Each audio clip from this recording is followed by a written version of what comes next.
Please stand.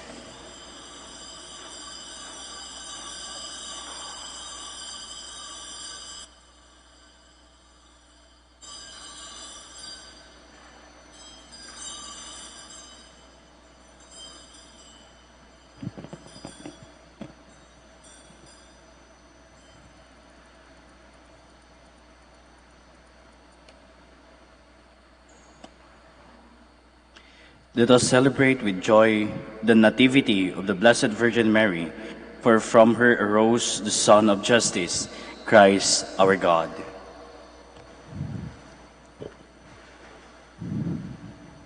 In the name of the Father, and of the Son, and of the Holy Spirit. Amen. The grace of our Lord Jesus Christ, and the love of God, and the communion of the Holy Spirit be with you all. And with your spirit. Good morning. Good morning, Father. And welcome to the Shrine and Minor Basilica of Our Lady of the Rosary of Manaoag. Today we celebrate the Nativity, the birthday of the Blessed Virgin Mary. And to be worthy to offer this holy sacrifice of the Mass, we prepare ourselves by calling to mind our sins, and we ask God's mercy and forgiveness for the many times that we have failed. In all humility, altogether we say, I confess to Almighty God and to you, my brothers and sisters, that I have greatly sinned in my thoughts and in my words, in what I have done and in what I have failed to do. To my fault, to my most grievous fault. Therefore I ask Blessed Mary, ever Virgin, all the angels and saints, and you, my brothers and sisters, to pray for me to the Lord our God. May Almighty God have mercy on us, forgive us our sins, and bring us to everlasting life. Amen. Lord have mercy. Lord have mercy. Christ have mercy. Christ have mercy. Lord have mercy. Lord have mercy. Glory to God in the highest, and on the earth peace to people of good will. We praise you, we bless you, we adore you, we glorify you. We give you thanks for your great glory. Lord God, Heavenly King, O God, Almighty Father, Lord Jesus Christ, only begotten Son, Lord God, Lamb of God, Son of the Father, you take away the sins of the world, have mercy on us. You take away the sins of the world, receive our prayer. You are seated at the right hand of the Father, have mercy on us. For you alone are the Holy One, you alone are the Lord, you alone are the Most High, Jesus Christ, with the Holy Spirit, in the glory of God the Father. Amen. Amen. Let us pray.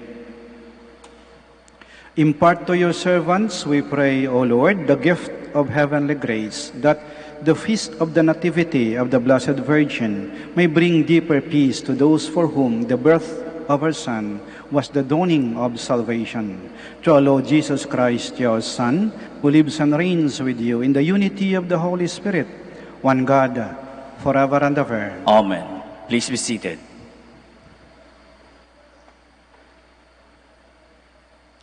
A reading from the book of the prophet Micah. The Lord says, You Bethlehem Ephrathah, too small to be among the clans of Judah, from you shall come forth for me one who is to be ruler in Israel, whose origin is from of old, from ancient times. Therefore the Lord will give them up until the time when she who is to give birth has born, and the rest of his brethren shall return to the children of Israel. He shall stand firm and shepherd his flock by the strength of the Lord, in the majestic name of the Lord his God. And they shall remain, for now his greatness shall reach to the ends of the earth. He shall be peace. The word of the Lord. Thanks be to God. With delight I rejoice in the Lord. With delight I rejoice in the Lord. Though I trusted in your mercy, let my heart rejoice in your salvation. With delight I rejoice in the Lord. Let me sing of the Lord, he has been good to me. With delight I rejoice in the Lord.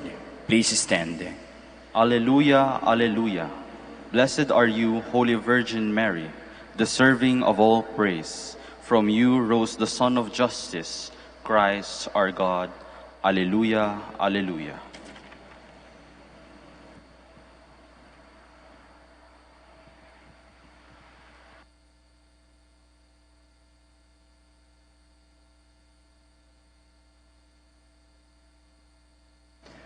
The Lord be with you. And with your spirit.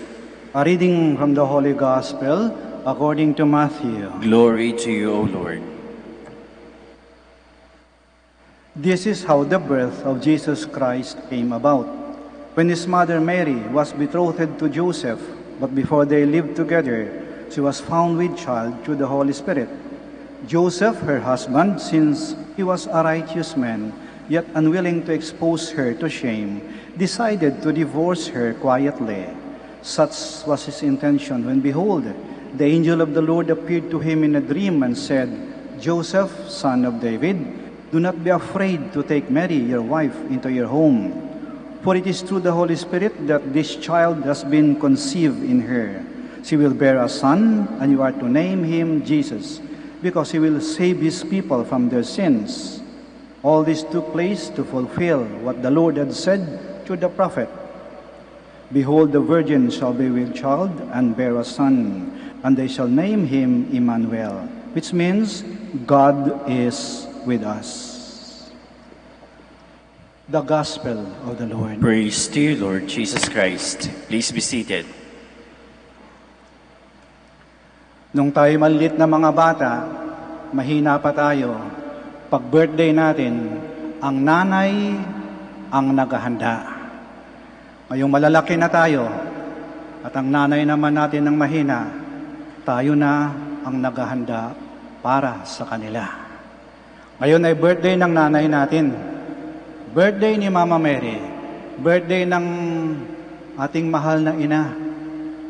Oh, anong handa ninyo? Hindi na kailangan. Ayaw naman ni Mama Mary ng handa eh. Tayo lang naman tao yung gusto maghanda eh. Hindi siya. Tayo naghanda para mapasaya yung birthday celebrant. At ano ang nagpapasaya sa ating mahal na ina? Yung makita tayong kanyang mga anak na masaya. Yan ang nagpapasaya sa isang ina. Pag makita niyang kanyang mga anak na masaya, yung okay sila, yung ayos sila, yung silang magkakapatid ay nagmamahalan, nagtutulungan, hindi nag-away-away. Doon masaya ang isang ina. Pero ang isang ina ay malungkot din pag makita niyang malungkot ang kanyang anak. Kasi ang puso ng isang ina, nakadugtong yun sa puso ng kanyang anak. Kaya kung anong naramdaman ng kanyang anak, naramdaman ng kanyang ina. Siguro ngayon, ang ating ina ay masaya at malungkot. Masaya siya. Kasi nandyan kayo, naalaala niyo yung birthday niya, nagsimba kayo, nagdasal kayo, nandito kayo, yung presensya ninyo, nagpapasaya sa ating mahal na ina. Pero, maring malungkot din siya kasi naramdaman niya rin yung ating naramdaman. At alam niya, nahihirapan tayo ngayon. Ang dami nating problema. Ang dami nating pinapasan. Dami nating takot, agam-agam, pangamba. Dahil sa krisis, dahil sa pandemyang to. Paano na tayo? Saan natin pupulutin ito? Hanggang kailan to? Natatakot tayo. Malungkot tayo. At naramdaman yan ng mahal na ina. Ramdam niya yan. Kasi ina siya Anak niya tayo. Naramdaman niya. Pag may birthday isang tao, kadalasan, di ba may binibigay tayong regalo? Ngayon, birthday ng ating mahal na ina. Anong regalo ninyo? Hindi na kailangan. Kasi totoo niyan, ang mahal na ina, kahit siya ang may birthday, siya ang nagbibigay ng regalo sa atin. At ano ang kanyang regalo sa atin? Kaya yung hawak niya sa kanyang kamay, lagi niyang hawak sa kanyang kamay. ang kanyang anak na si Jesus, binibigay sa atin, iniabot sa atin, eto ang aking anak. Eto si Jesus. Huwag kayong matakot. Huwag kayong mawalan ng pag-asa. Huwag kayong sumuko. Eto ang anak ko. Lagi kong binibigay sa inyo. Sa kanya kayo huhugot ng lakas, ng tapang, ng tibay ng loob. Sa katunayan, hindi lang tayo lumulapit kay Maria. Sa ating paglapit kay Maria, dapat lalo tayong nagiging malapit sa kanyang anak na si Jesus. Huwag tayong huminto kay Maria. Dapat tumuloy tayo sa kanyang anak na si Jesus. Kasi, alam niyo po, yan yung misyon ni Maria yung ibigay sa atin ang kanyang anak na si Jesus. Yan yung kanyang misyon. Nagkakaroon lamang ng kabuluhan at kahulugan ng ating buhay kapag alam natin ang ating misyon. May isang manunulat na nagsabi, there are two most important days in our life. The day that we were born and the day we found out why we were born. Dalawang pinakamahalagang araw daw sa ating buhay. Yung araw na tayo sinilang at yung araw na natuklasan natin kung bakit tayo isinilang sa mundong ito. At alam niyo ni Maria,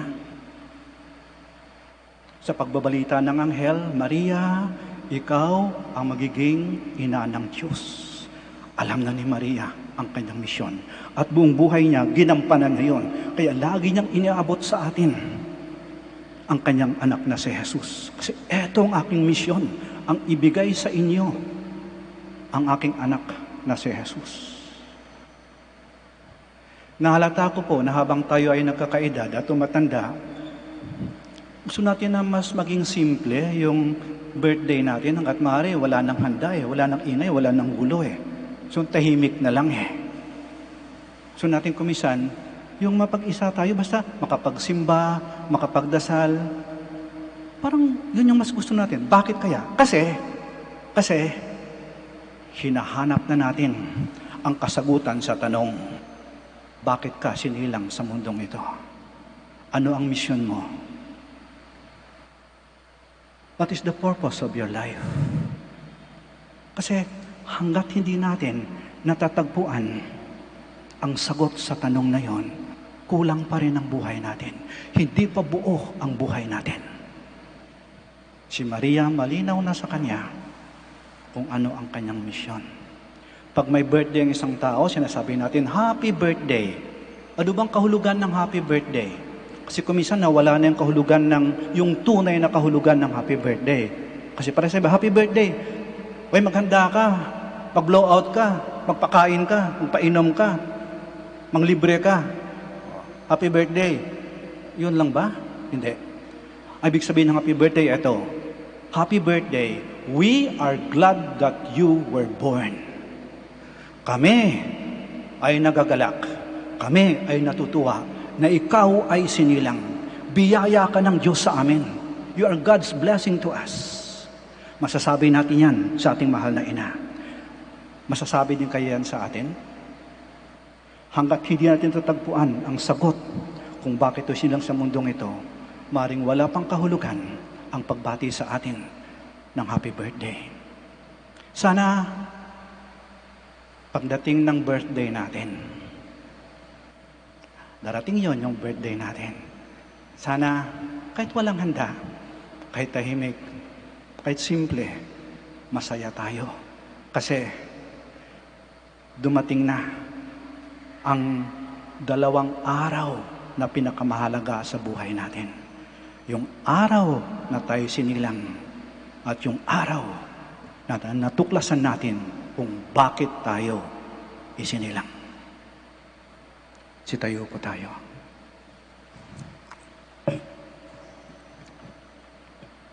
In the birth of Our Lady, we see the Father's plan for the world's redemption entering its final stage. With her at our side, let us pray to God who created her full of grace. Our response is, Lord, hear our prayer. Lord, hear our prayer. that the Church may fearlessly proclaim the gospel committed to her by Mary's Son. Let us pray to the Lord. Lord, hear our prayer. That those without faith may turn to the Lord, who was born to save his people from their sins. Let us pray to the Lord. Lord, hear our prayer. That we may give our mothers due love and respect. Let us pray to the Lord. Lord, hear our prayer. That Mary's prayers may draw back those who have abandoned the practice of their faith. Let us pray to the Lord. Lord, hear our prayer. That we may welcome Jesus in the Eucharist as God with us. Let us pray to the Lord. Lord, hear our prayer. In the silence of our hearts, we now present to the Lord our own personal intentions.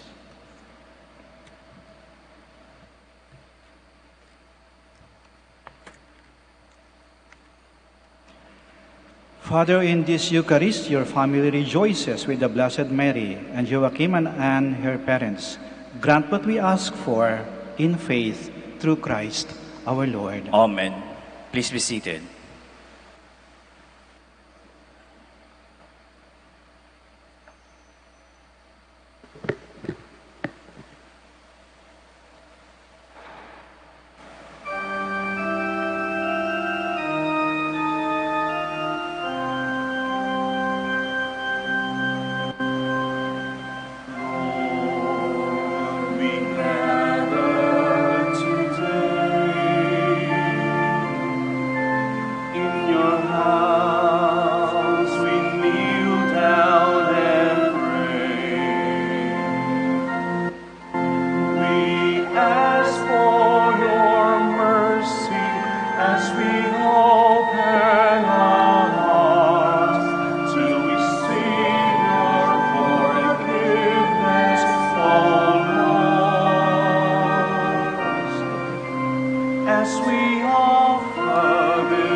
Pray, my dear friends, that our sacrifice may be acceptable to God, the Almighty Father. May the Lord accept the sacrifice at your hands for the praise and glory of his name, for our good and the good of all his holy church.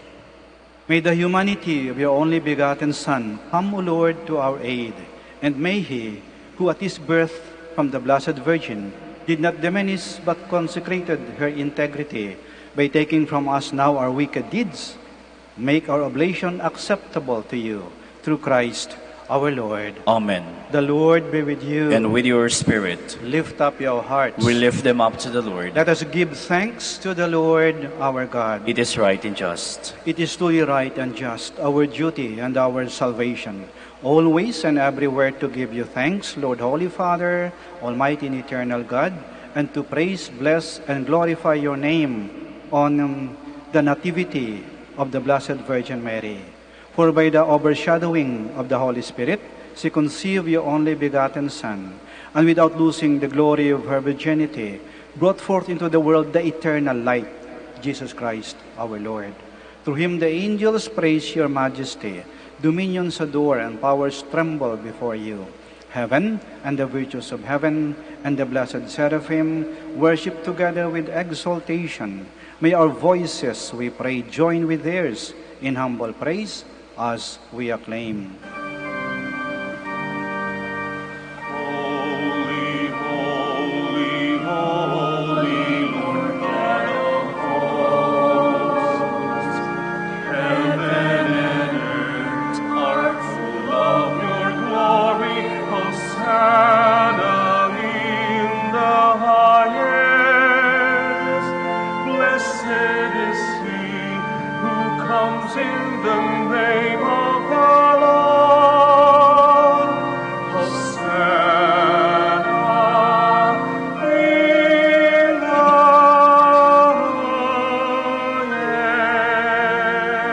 Please kneel. You are indeed holy, O Lord, the fount of all holiness.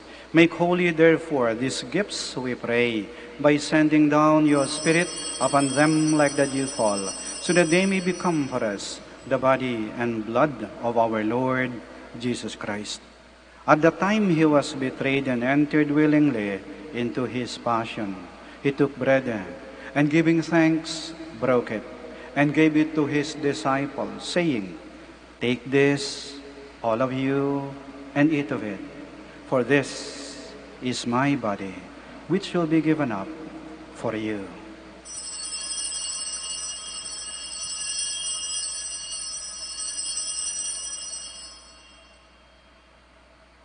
In a similar way, when supper was ended, he took the chalice, and once more giving thanks, he gave it to his disciples, saying, "Take this, all of you, and drink from it, for this is the chalice of my blood, the blood of the new and eternal covenant, which will be poured out for you and for many, for the forgiveness of sins.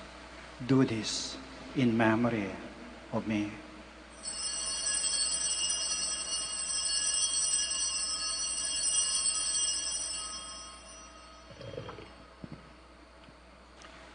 The mystery of faith. When we eat this bread and drink this cup, we proclaim your death, O Lord, until you come again. Therefore, as we celebrate the memorial of his death and resurrection, we offer you, Lord, the bread of life and the chalice of salvation, giving thanks that you beheld us worthy to be in your presence and minister to you. Humbly we pray that partaking of the body and blood of Christ, we may be gathered into one by the Holy Spirit. Remember, Lord, your church spread throughout the world, and bring her to the fullness of charity, together with Francis, our Pope, Socrates, our Bishop, Fidelis, his assistant, and all the clergy. Remember also our brothers and sisters who have fallen asleep in the hope of the resurrection, and all who have died in your mercy. Welcome them into the light of your face. Have mercy on us all, we pray, that with the Blessed Virgin Mary, Mother of God, with Blessed Joseph, her spouse, with the blessed apostles, and all the saints who have pleased you throughout the ages, we may merit to be co-heirs to eternal life, and may praise and glorify you to your Son, Jesus Christ.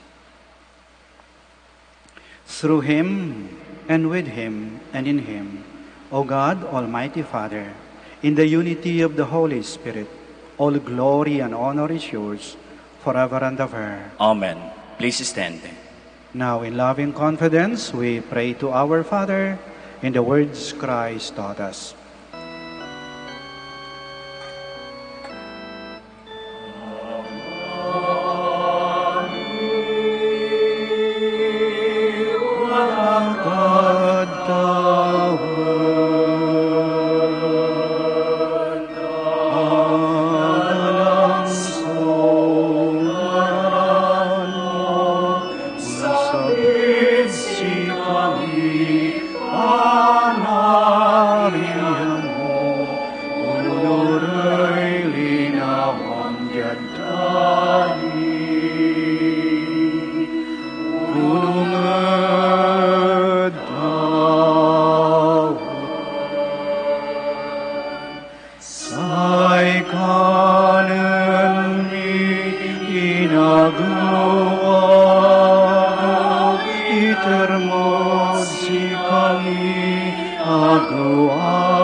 Deliver us, Lord, we pray, from every evil.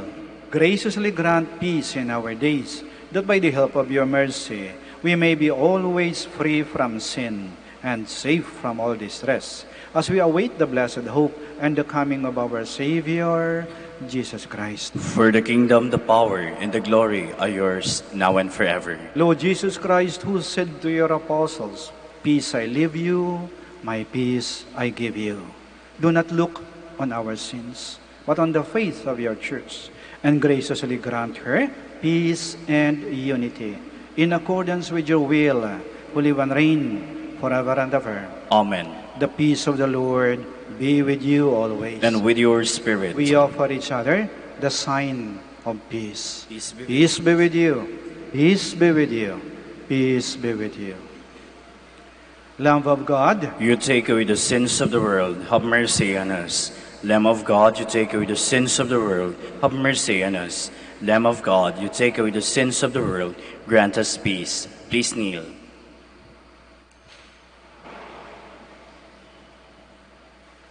here is Jesus Christ, the Lamb of God, who takes away the sins of the world.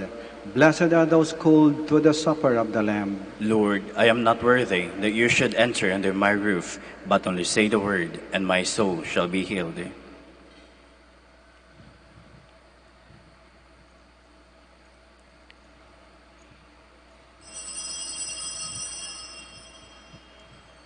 Behold, the Virgin will bear a son, who will save his people from their sins.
Please stand. Let us pray. As we celebrate with joy the nativity of the Blessed Virgin Mary, we bring your offerings, O Lord, and we humbly pray to be given strength by the humanity of your Son, who from her was pleased to take flesh, who lives and reigns forever and ever. Amen. Please kneel.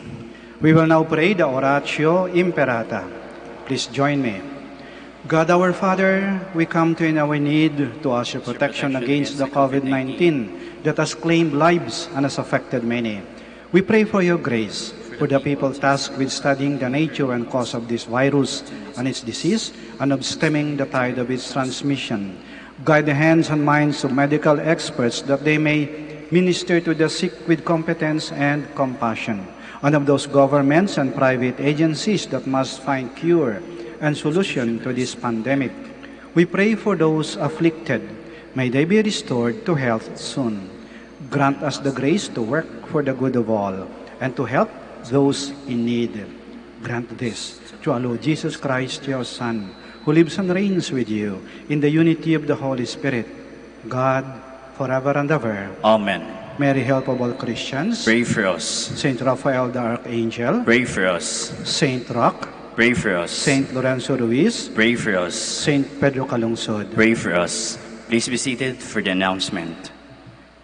Dear devotees of Our Lady of the Rosary of Manaoag, the Dominican community of the Minor Basilica of Our Lady of the Rosary of Manaoag is pleased to inform you that the October Feast of Our Lady of the Rosary of Manaoag will be on October 4, 2020, first Sunday of October. Novena Masses will be scheduled at 6 a.m., 8 a.m., 10 a.m., 12 noon, and 5 p.m. from September 25 to October 3, 2020. Additional Masses at 3 p.m. on September 27, Sunday.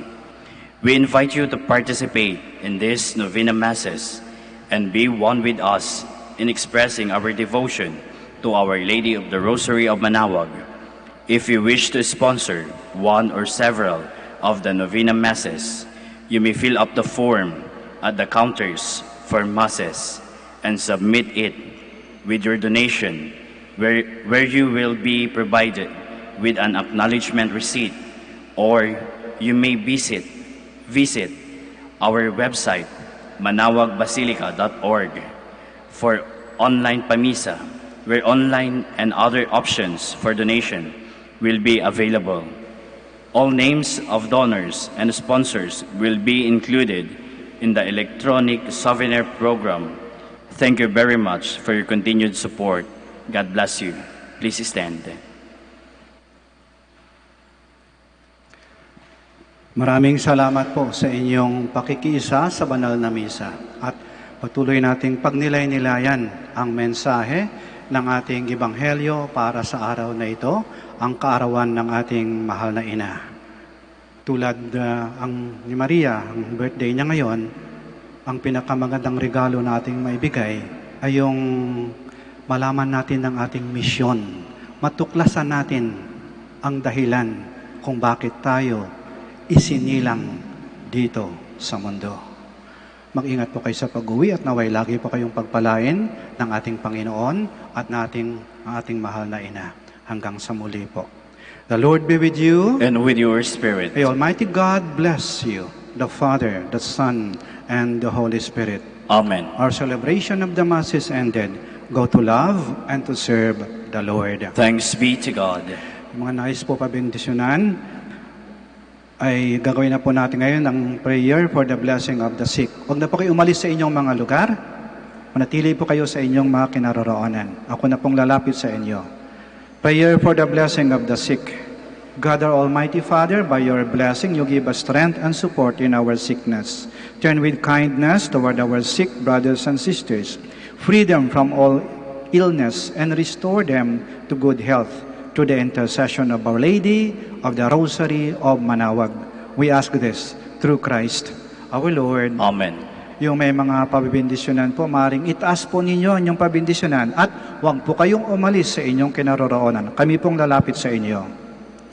in memory of the mysteries of the life, death, and resurrection of our Lord Jesus Christ, and to the honor and glory of the Blessed Virgin Mary, Mother of Christ and Mother of the Church, Our Lady of the Rosary of Manaoag, may these rosaries, candles, images, oils, scapulars, crucifix, other articles of devotion be blessed and made holy.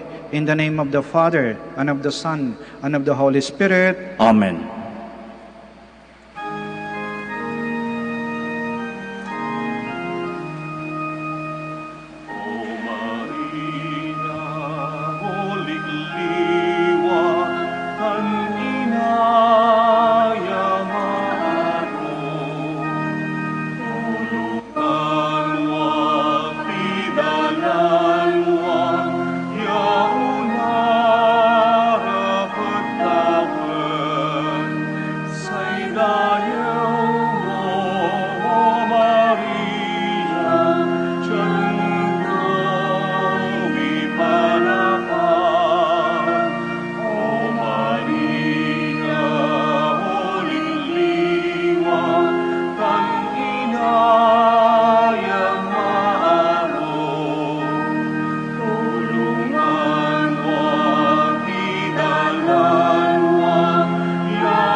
Magandang araw po sa ating lahat.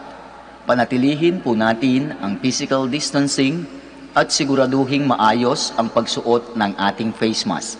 Maraming salamat po sa pagbisita ninyo sa Minor Basilica of Our Lady of the Rosary of Manaoag. Sa baba lang po tayo. Sa baba lang po. Huwag na po tayo